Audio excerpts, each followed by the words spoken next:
저는 오늘 본문 말씀을 가지고 부활을 목격한 사람들이라는 제목으로 말씀의 은혜를 나누고자 합니다.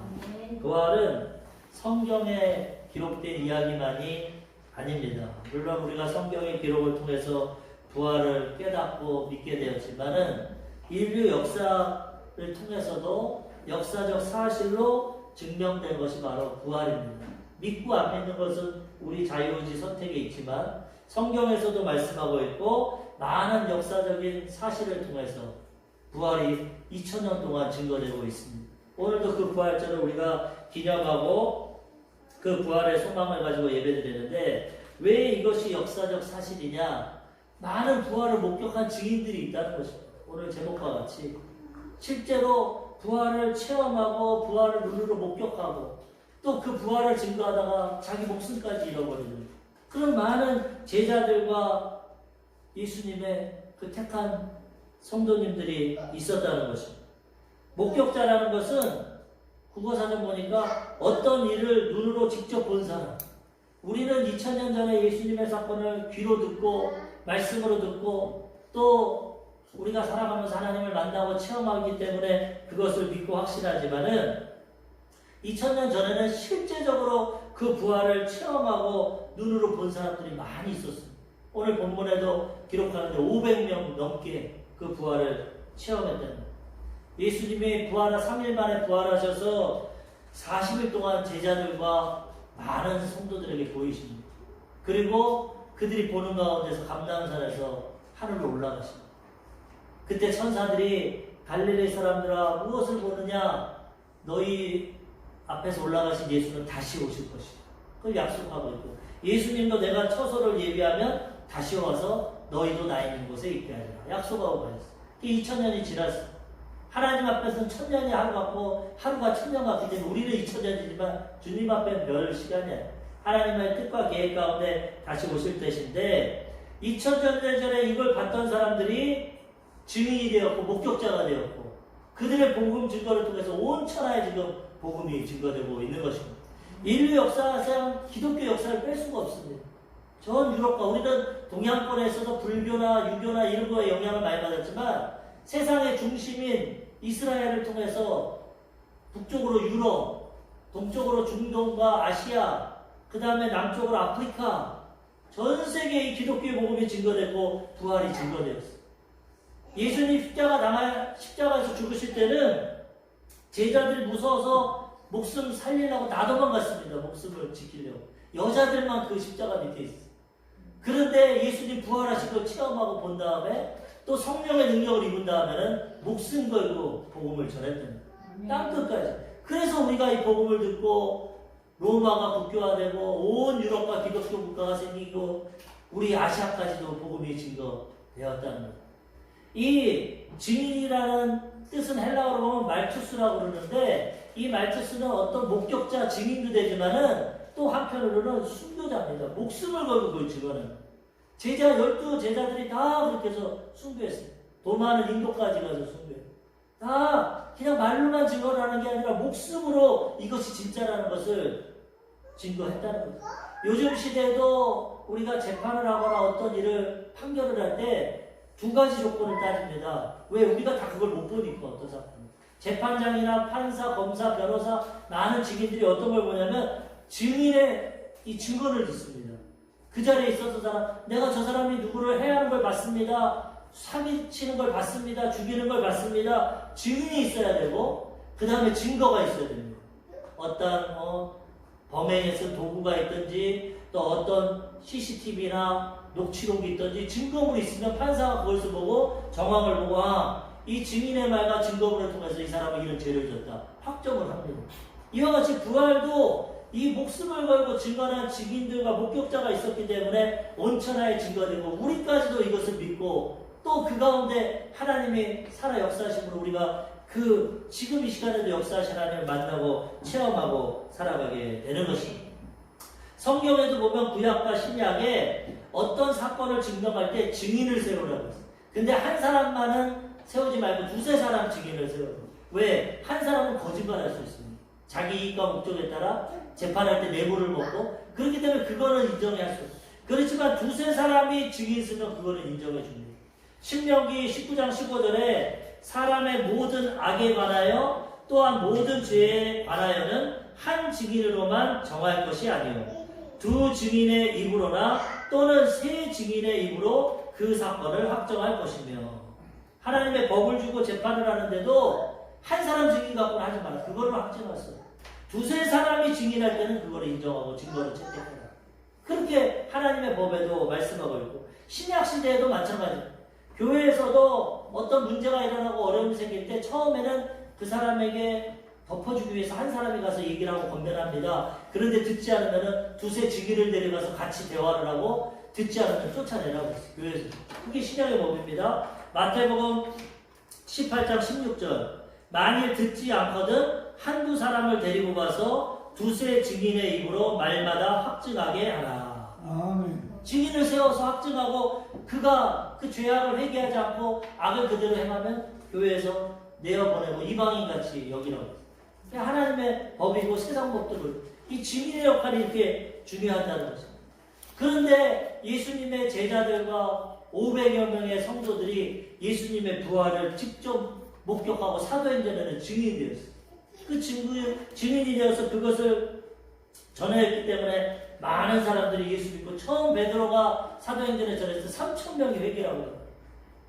교회에 기도하러 가다가 태어나면서 또 걷지 못하는 자를 일으킬 때는 5,000명이 회개하고 있어요.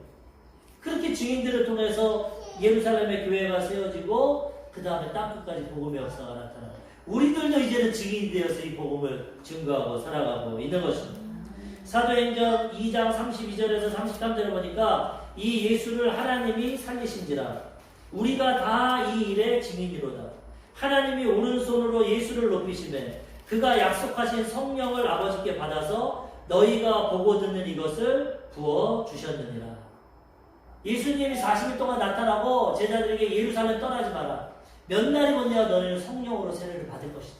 똑같은 보혜사. 내가 첫 번째 보혜사고 나는 육신으로 왔지만 나랑 똑같은 보혜사 성령이 오셔서 이제는 지켜주실 거야. 그가 너희가 세상 끝날까지 함께하지. 그러니까 그 성령 받기 전까지 예루살렘에 머물러 있어요. 120명의 성도가 순종해서 열흘 동안 기도하다가 다 성령 받고 방언을 말했어요. 유대인들이 모여있다가 그것을 보고 놀랐을 때 베드로가 지금 설교하는 겁니다. 너희가 예수님을 십자가에 못 박아 죽였지만 하나님이 그를 부활시키고 살리셨다. 이 일에 우리가 증인이다. 40일 동안. 그리고 이 예수님이 보좌에 올라가셔서 너희가 보는 성령을 부어주셨고 우리가 성령 충만함 받고 지금 방언을 말하고 이것의 증인이 되고 있다고 증거하고 있는 것입니다. 그러므로 우리들도 이제 예수님을 믿고 거듭난 하나님의 백성이 되면 성령이 우리에게 임하시고 우리도 이 부활을 체험하게 되고 증거하게 되는 것입니다. 사도행전 5장 32절에도 우리는 이 일의 증인이요 하나님이 자기에게 순종하는 사람들에게 주신 성령도 그러하니라 하더라. 태어나면서부터 걷지 못하는 자 전도해가지고 5,000명이 회개하고 나오니까 그 당시 종교 지도자 바리새인들과 제사장들이 베드로와 요한과 제자들을 잡았어. 너무 영향력이 크니까 하루아침에 8,000명의 교회가 생겼어. 예루살렘이 발칵 뒤집어졌어. 그러니까 베드로와 요한을 잡아서 이제 전하지 마라 채찍질하고 때립니다. 그럴 때 우리는 하나님의 말을 들어야지 사람의 말을 들을 수 없다. 우리는 이 일의 증인이고 또 하나님 말씀에 순종하는 사람들에게 주신 성령도 그러하다. 성령 충만함으로 증인이 되었다. 하나님의 성령께서 실제로 증인이 되어서 이것을 증거하고 있다는 것입니다. 우리도 예수 믿고 순종해서 성령이 우리 가운데 임하십니다. 성령이 아니고서는 예수님을 주라 시인할 수 없습니다. 우리가 성령을 받고 성령 충만함 받으면 이제 부활의 증인이 되어서 살아가게 되는 것입니다. 첫 번째로 그러면 부활을 목격한 사람들이 많은데 누가 최초의 목격자냐? 막달라 마리아가 최초의 목격자입니다. 막달라 마리아에 대해서는 성경에 대해서 많이 나와 있지는 않습니다. 그런데 대표적인 내용이 막달라 마리아는 7귀신 들린 여자. 얼마나 그의 과거의 환경이 어렵고 힘들었는지 정신적인 어떤 어려움이 있었는지 7귀신에게 고통을 근데 예수님이 쫓아내주고 예수님의 제자가 됐어요. 일평생 예수님의 가장 가까운 데서 따라다니면서 예수님 사랑하고 죽음을 지켜보고 죽으신 다음에 무덤에도 가장 먼저 찾아간 게 막달라 마리아. 최초로 예수님을 만나게 됩니다. 예수님을 가장 사랑한 사람, 너무나 사랑하고 예수님의 의뢰를 잊지 않고 주님을 따라가기 때문에 예수님이 부활하시는 첫 번째로 만나주시고 이 막달라 마리아가 부활의 증인이 된 것입니다. 우리도 오늘날 성령을 통해 역사하시는데 이 예수님을 만나고 체험하기 위해서는 우리가 하나님을 사랑하고 예수님을 사랑하고 주님을 간절히 사모하는 마음으로 나아가야 되는 것입니다. 주님은 그러면 언제든지 우리를 만나주시고 은혜를 베풀어 주시는 것입니다. 잠언서 8장 17절에도 나를 사랑하는 자들이 나의 사랑을 입으며 나를 간절히 찾는 자가 나를 만날 것입니다. 우리가 마음에 예수님 사모하고 사랑하고 간절히 이렇게 부활절날 나와서 예배드리고 주님을 찾으며 기도하면 주님이 날마다 우리를 만나 주시는 것입니다. 막달라 마리아가 예수님 너무나 사모하고 따라다녔지만 십자가에서 돌아가셨어요. 고난 가운데 고통 가운데 안식일 첫날 주일날 새벽에 갑니다. 막달라. 아까도 찬양했지만 마리아처럼 새벽에 죽게로 갑니다. 향품을 가지고 예수님 무덤에 뿌리려고 예수님에게. 근데 거기서 예수님을 만나게 되는 거죠. 오늘 본문에는 베드로가 먼저 만났다고 하지만은 사복음서를 통해 보면 최초로 만난 것은 막달라 마리아입니다. 그리고 예수님이 부활하신 다음에 천국에 갔다가 오셔야 되는데 갔다 오시기 전에부터 막달라야 너무 슬퍼하고 변하니까 마리아야 내가 여기 있다 슬퍼하지 마. 막달라 마리아가 만지려고 하니까 만지지 마. 내가 아직 아버지께 갔다 와야 돼. 갔다 와서는 제자들에게 만져봐. 옆구리도 만지고 그 전에는 못 만지고 그만큼 막달라 마리아는 예수님을 사랑했고 사모했고 주님을 찾았고 그랬기 때문에 주님께서 그를 만나 주셨다는 겁니다. 마가복음 16장 9절에도 보면은 예수께서 안식 후 첫날 이른 아침에 살아나신 후 전에 7 귀신을 쫓아내어 주신 막달라 마리아에게 먼저 보이시니 마가복음이 복음서 중에 가장 먼저 쓰였는데 마가는 그렇게 안식 후 첫날 부활하자마자 7 귀신 들렸던 막달라 마리아를 만나 수제자 베드로도 있는데 그보다도 더 막달라. 주님은 어떤 직분이나 내용이 중요하지 않습니다. 우리 마음과 중심이 정말 주님 사모하고 사랑하면 우리를 먼저 만나 주시는 거예요. 너무나 막달라 마리아가 예수님 사랑하고 죽음 앞에 눈물을 흘리니까 예수님 나타났어요. 근데 막달라 마리아는 동산직인 줄 알고 우리 주님 시신을 어디 놔뒀습니까? 나에게 주십시오. 내가 예수님 시신을 가져가겠습니다. 그럴 때 예수님께서 아니야 마리아야 내가 네가 그리는 예수님이다. 예수다. 그러니까 너무나 좋아서 만지려고 하니까 만지지 말라. 요한복음 20장 17절에서 18절에 보면은 예수께서 이르시되 나를 붙들지 말라. 내가 아직 아버지께로 올라가지 아니하였노라. 너는 내 형제들에게 가서 이르되 내가 내 아버지 곧 너희 아버지 내 하나님 곧 너희 하나님께로 올라간다 하라 하시니 제자들에게 증언한 것도 막달라 말이야. 목격하고 예수님 만나고 나 아버지께 올라갔다 다시 내려올 거니까 증언해라. 제자들에게 얘기해라. 막달라 마리아가 가서 제자들에게 내가 주를 보았다 하고 또 주께서 자기에게 이렇게 말씀하셨다 이르니라. 최초의 증거자입니다. 최초의 목격자고 최초의 증인이 되었어요. 처음에 제자들 믿잖아. 이 소리를 듣고 요한복음 보면 베드로가 막 달려갑니다. 요한이랑 무덤에 가니까 빈 무덤이야. 천사들 가있어. 보지 못해. 나중에 베드로가 봅니다. 근데 오늘 본문에는 바울이 전체적인 얘기를 하다 보니까 베드로에게 먼저 보였다 하지만 사실은 예수님 가장 사랑했던 막달라 마리아에게 보이신 겁니다. 오늘 본문 말씀 고린도전서 15장 3절에서 5절 내가 받은 것은 먼저 너희에게 전하였느니 이는 성경대로 그리스도께서 우리 죄를 위하여 죽으시고 장사 지낸 바 되셨다가 성경대로 사흘 만에 다시 살아나사 게바에게 보이시고 후에 12 제자에게와 이렇게 말하고 있지만 사실은 막달라 마리아가 먼저 보았다. 가장 예수님 사랑하기 때문에. 그래서 우리도 이 시간에 예수님 가장 사랑하고 사모하고 말씀 읽고 기도하고 순종할 때 성령 하나님을 통해서 예수님을 만나고 체험하게 되는 것입니다. 사랑이 우리 삶에는 큰 영향력이 있습니다. 하나님도 사랑이시고 우리를 사랑해서 아들 독생자까지 인간의 모양을 보내줍니다. 우리가 예수님을 사랑하면 예수님을 위해 살아가게 되고 예수님을 사랑할 때 그 예수님을 깊이 만나고 체험하게 되는 것입니다. 우리 삶에는 사랑이 얼마나 강력한지 모릅니다. 인간 세상에서도 부모가 자식에게 하는 사랑 얼마나 귀합니까?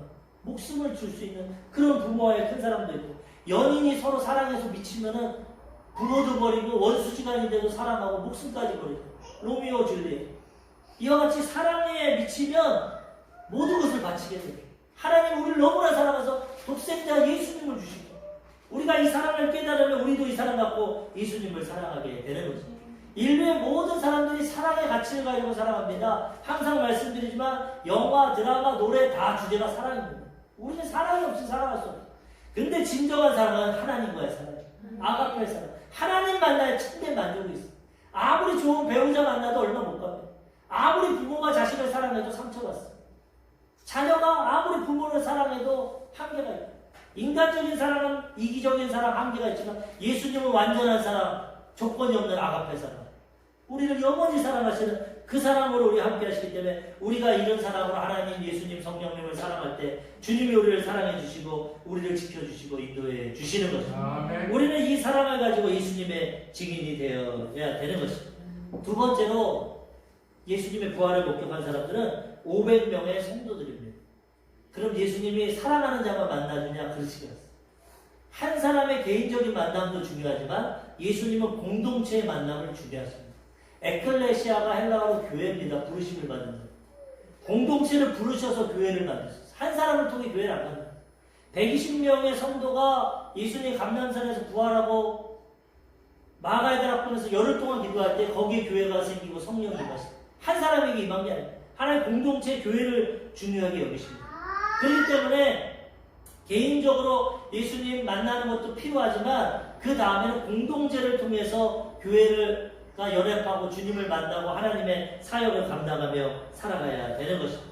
특별한 사람만 만나시는 것이 아니라 모든 인류를 구원하시기 위해서 주님을 사모하고 영접하는 자는 다 만나주시는 것입니다.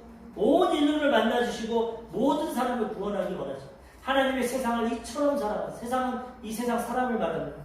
독생자를 주셨으니 이는 저를 믿는 자마다 멸망치 않고 영생을 얻게 하려 하십니다. 모두가 믿기만 하면 구원받고 영생을 얻고 부활에 들어가게 되는 것입니다. 그래서 하나님은 이 공동체를 통해서도 부활의 역사를 예수님이 나타내 주셨다는 것입니다. 고린도전서 15장 6절에서 7절에 보니까 그 후에 500여 형제에게 일시에 보이셨나니 그 중에 지금까지 대다수는 살아있고 어떤 사람은 잠들었으며 그 후에 야고보에게 보이셨으며 그 후에 모든 사도에게와 막달라 마리아, 베드로, 12제자, 그 다음에 500여 성도. 예수님이 막달라 마리아와 제자들에게 갈릴리로 가라. 내가 갈릴리에서 너를 만나겠다. 갈릴리가 주요 무대였습니다. 오병이어의 기적도 갈릴리 베세다 지방에서 나타납니다. 그러니까 예수님이 갈릴리에 나가서 500명의 성도 가운데 부활을 증언했어요. 실제로 500명이 예수님 동시에 부활을 보고 대화를 했다는 겁니다. 그리고 바울은 얘기합니다. 지금 고린도 전서를 쓸 때가 AD 55년입니다. 예수님 탄생하신 55년. 그러니까 33년에 돌아가셨으니까, 30년에 돌아가셨으니까 한 25년밖에 안 됐어요. 그러니까 대다수 500명 중에 대다수는 살아있고 잠들었다. 이건 죽었다는 걸 표현하는데 대다수가 살아있다는 건 바울 시대 이걸 기록했어요. 증언하는 겁니다. 주변에 봐라. 예수님 목격을 체험한 사람들이 이렇게 많다. 그리고 그의 친동생 야고보에게도 보이셨고 또 모든 사도에게도 보이셨고 공동체 500명을 통해서 예수님의 부활을 증거했다는 거예요. 그렇기 때문에 오늘날도 우리가 마음을 열고 믿기만 하면 성령을 통해서 예수님은 부활의 능력으로 우리를 만나 주시는 거예요. 누구든지 예수 믿고 구원받고 하나님의 백성이 되게 된다는 것입니다. 만나는 순서는 있지만 차별은 없어요. 너무나 막달라 마리아가 사모하고 사니까 먼저는 만나주셨지만은 그렇다고 그런 사람만 사랑하는 게 아니라 다 사랑하셔서 차별 없이 만나주시는 것입니다. 성경도 보면은 처음에 구약에는 유대인만 택했어요. 가장 연약한 민족이기 때문에 유대인만 택했지만 그걸로 끝나는 게 아니라 신약에는 이방인에게도 택해서 복음을 주시고 순서는 있지만 다 구원해 주시는 것입니다. 차별이었습니다. 로마서 10장 11절에서 13절에 보면은 성경에 이르되 누구든지 그를 믿는 자는 부끄러움을 당하지 아니하리라 하니 유대인이나 헬라인이나 차별이 없습니다. 한 분이신 주께서 모든 사람의 주가 되사 그를 부르는 모든 사람에게 부여하시도다. 누구든지 주의 이름을 부르는 자는 구원을 받으리라. 79억의 인구가 있는데 차별이 없습니다. 예수님 사랑하는 사람 만나주시지만 그렇지 않은 사람도 만나주십니다. 복음이 증거됐어. 내가 마음만 열고 영접하면 하나님의 자녀가 되고 부활의 주님을 체험하게 되고 부활의 능력을 가지고 살아가게 되는 것입니다. 마지막 때 부활해서 천국에 들어가게 되는 것입니다. 바울이 지금 이방인들에게 복음이 전해지니까 안타까워서 말하지만 이제 이방인에게 증거되면 또 유대인들을 구원하신다고 말합니다. 주님은 다 하나님의 때 이방인이나 유대인이나 사랑하시고 구원하십니다. 로마서 11장 25절에도 보면은 형제들아 너희가 스스로 지혜 있다 하면서 이 신비를 너희가 모르기를 내가 원하지 아니하노니 이 신비는 이방인의 충만한 수가 들어오기까지 이스라엘의 덜어는 우둔하게 된 것이다. 바울은 이 당시 이방인들에게 복음 전하니까 이방인들이 많이 회개하고 돌아왔어. 유대인들은 예수님을 잘 믿지 않았어. 믿는 자들도 있었죠. 그래서 유대인들이 안타까워했고 바울도 안타까웠어. 내 생명을 버려서라도 우리 민족을 구원하고 싶다. 그렇지만 바울은 성령의 계시를 통해 비밀을 깨달았어. 지금은 신약시대 이방인의 시대고 이방인의 택하신 충만한 수가 오면 그 다음에 유대인을 구원한다. 지금은 이방인을 구원하기 위해서 이스라엘이 좀 무드해졌지만 나중에 구원한다. 하나님은 때에 따라 유대인 택하셨다가 또 이방인도 구원하시고 나중에 복음으로 이방인, 유대인, 헬라인, 유대인, 이방인 다 구원하십니다. 그래서 성경에 뭐라고 하니까 먼저 된 자가 있고 나중 자가 있다. 모태신앙으로 먼저 믿은 자도 있고 나중에 예수 믿는 상관이 없어. 먼저 믿은 자가 나중 되고 나중 믿은 자가 먼저 되고 우리 신앙에 따라 달라지는 거지 모태신앙이 좋다. 늦게 믿은 거다. 그럴 필요가 없어. 하나님 부르심에 따라 모태신앙에서 만나면 그렇게 만나는 거고 나중에 믿었으면 만나면 돼. 믿음으로 만나고 주님 사랑하고 섬기면 공평하게 하나님의 은혜를 허락해 주시는 거지. 누구든지 마음을 열면 성령이 깨닫게 하시고 예수님 고백하게 하시고 구원받게 주시는 거지. 그래서 이제는 누구도 핑계할 수 없습니다. 난 뭐 예수님 못 만났다. 복음을 못 들었다. 몰라서 못 믿었다. 그런 게 아니야. 하나님은 온 천하 만방에 복음을 전하고 땅끝까지 복음을 증거하고 지금 기회를 주고 계시는 거죠. 살아있을 때 이 복음을 듣고 영접하면 구원받고 부활의 소망을 가지고 증인이 되며 살아가게 되는 것입니다. 지금 전 세계 인구가 79억입니다. 79억인데 2022년도 지금 종교별로 분표들을 보면은 25억이 기독교입니다. 카톨릭, 정교회, 개신교 다 합쳐서 예수를 구주라 고백하는 데가 25억. 그러면은 거의 한 30% 되는 거예요. 30%.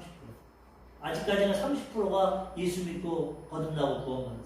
그리고 이슬람이 한 18억 됩니다. 이슬람 믿는 자는 18억 정도 되고 그 다음에 힌두교, 이 민족 종교인데 11억. 힌두교 이 인구가 13억이니까 거의 다 힌두교 믿으니까 11억. 그 다음에 불교가 5억. 그 다음에 중국의 이 토속 신앙, 전통 신앙, 불교도 있고 뭐 유교도 있고 이런 토속 신앙이 한 3억 9천 중국에서. 그리고 무신론이 15억. 79억 중에 15억은 지금 안 믿고 있어요. 무신론. 그리고 타종교가 이렇게 있는데 하나님은 이런 사람들을 통해서 이 기독교 복음을 통해서 많은 공동체를 구원하셔서 지금 30% 정도는 예수님을 믿고 구원하고 있어요. 고백하고 있어요. 그런데 마지막 때 예수님이 예언하셨을 때 뭐라고 했냐면 예수님이 부활하실 때 재림 때에는 여러 가지 기근과 환란이 있고 전쟁이 있는데 2명 중 1명이 들림받는다고 했어요. 전 세계에서 2사람이 농사 짓다가 한 사람은 올라가고 한 사람은 남을 거고 잠을 자다가도 한 사람은 올라가고 남을 거고 맷돌을 갈다가도 한 사람은 올라가고 남을 거고 전 세계가 지금 이 시간이 다 틀리지 않습니까? 미국은 저녁이고 여기는 한국이니까 자다가도 휴거가 되고 일하다가도 휴가 되고 그건 주님은 다 하시고 있어요. 그런데 이 성경을 통해 보면은 마지막 때 이 휴거 때는 하나님이 한 50%는 구원하십니다. 뭐 상징적으로 하나는 받고 하나는 버림받는다 이렇게 생각할 수도 있지만은 주님의 말씀을 잘 보면은 지금은 30%가 구원받았는데 기독교 예수님을 구주로 영접하고 있는데 마지막 때는 주님이 다 구원하시기 위해서 50%까지 한 사람은 버림받고 한 사람은 구원받고 그래서 우리가 이 마지막 때 더 복음을 증거해요. 복음이 이제 거의 다 증거되는데 아시아, 중국, 인도 그 다음에 이슬람권 이런 데 증거되면 50%는 믿게 되고 그러면 주님이 재림하실 거죠. 다 구원하실 수도 있지만 억지로는 안 하십니다. 자유를 주셨기 때문에 안 믿는 건 어쩔 수 없어요. 그렇지만 최대한 복음을 전하시고 기다리셔서 하나님이 50% 정도는 공동체는 구원해 주시는 거죠. 아멘. 우리 마지막 때 정신 차리고 구원을 지키고 복음을 전해서 우리 가족, 이웃, 친척 이 50%에 들어가서 구원받도록 복음을 전하고 부활의 증인이 돼야 되는 거죠. 세 번째로 부활의 목적자는 사도 바울입니다. 사도 바울. 뭐 야고보에게도 보이고 12제자 보였지만은 대표적으로 사도 바울. 근데 사도 바울은 어떤 인물이냐? 막달라 마리아는 정반대입니다. 예수님을 핍박하고 박해하는 사람. 막달라 마리아는 예수님 너무나 사랑해서 최초에 만났지만 바울은 예수님을 대적했습니다. 왜? 바리새인으로 태어나가지고 율법을 정통하고 유대인이었어요. 유일신 하나님 말을 섬기는데 하루아침에 30대 젊은이가 내가 하나님의 아들이라니까 믿지가 않는 겁니다. 그를 믿는 자들이 미웠어. 이단이라고 생각해요. 그래서 예수 믿는 자들을 박해하고 스데반 집사 죽이는데 앞장을 쓰고 이방 다른 나라까지 시리아까지 가서 예수 믿는 사람 벌받고 그런데도 예수님이 다메섹에서 사도 바울을 만나고 택하십니다. 이걸 통해 알 수 있는 것은 예수님 사랑하는 자도 만나주시고 인류 온 공동체도 만나서 구원해 주시고 그 다음에 예수님 핍박하고 안 믿는 자도 구원하시려고 예수님이 만나 주신다는 거예요. 바울이 예수님 만나고도 부인했으면 구원 못 받았을 겁니다. 그렇지만 바울이 만나고 순종해서 전도자가 되니까 이방인의 사도로 귀하게 쓰임받게 되었다는 거예요. 살아있는 한 주님은 누구든지 만나 주신다는 거예요. 그 만날 때 우리가 회개하고 구원받고 하나님의 백성이 되어야 되는 것입니다. 고린도전서 15장 8절에서 10절까지 보면은 맨 나중에 만삭되지 못하여 난 자 같은 내게도 보이셨느니라. 나는 사도 중에 가장 작은 자라. 나는 하나님의 교회를 박해하였으므로 사도라 칭함받기를 감당하지 못할 자니라.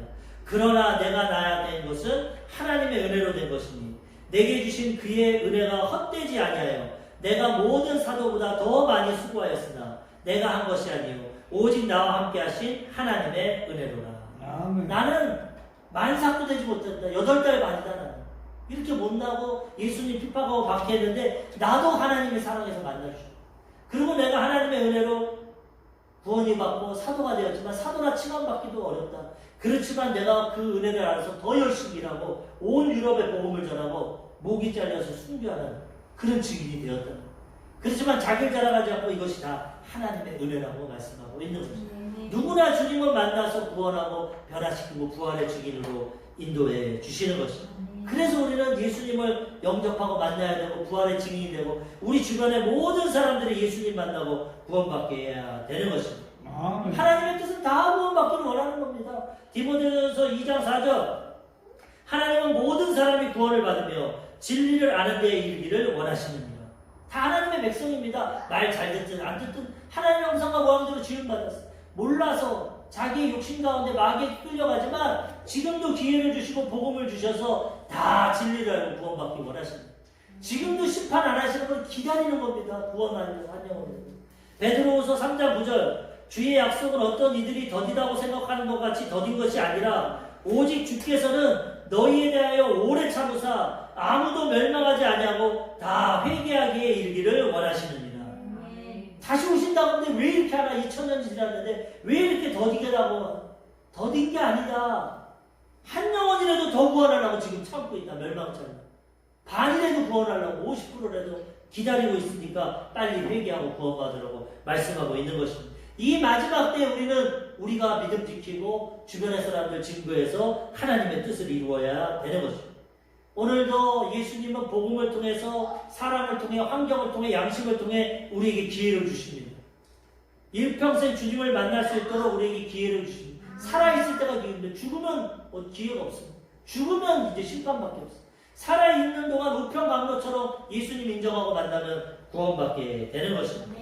예수님 만나면 일생이 변화됩니다. 바울은 일생이 변화됐어요.